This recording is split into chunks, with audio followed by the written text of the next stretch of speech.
Well, hello, Trivium students. Dr. Shell here. You may hear some noise. They're doing some serious construction outside my window.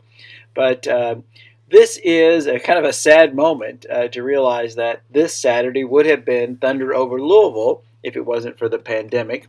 But I thought maybe we could talk a little bit about Latin and Greek roots related to fireworks, and then give you an opportunity to draw a picture for me. And so let's move on to the next slide. Okay, so of course when you go to Thunder Over Louisville, there would be lots of explosions. And interestingly enough, the word explode and applaud come from the same Greek root, which is kind of unusual at first, but let me explain it to you. So plaudere means to clap. And so applaud, that A at the beginning, it's actually an AD, and the A and the D collapse into the P. It's a long story. But anyway, applaud means to clap. Now, explode is from the same root, that PLOAUD is the same clap. And apparently in the Greek theater, there was the tradition that if an actor was doing really poorly, the audience would clap really, really loud and basically run the guy off the stage. So X means off. So basically explode means to clap off. So they would clap and hoot and yell until the actor basically just walked off the stage.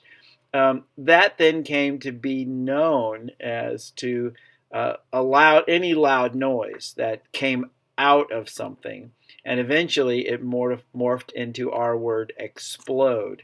But it originally meant to applaud so loud that the actor would just leave. So kind of rude, but that's what it was. So kind of weird that explode and applaud actually have a very similar root and a very similar tradition.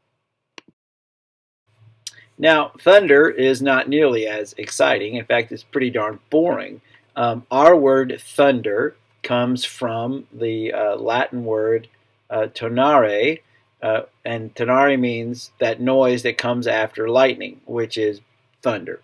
So there's no root, there's no connection except that they have a word for the sound that comes after lightning, and it is sort of related to our word. The word we use, thunder, actually comes from Norse, and it has to do with the god Thor. And the idea was that Thor is hammering away with his hammer, and that's the sound that Thor makes. So they kind of got morphed together.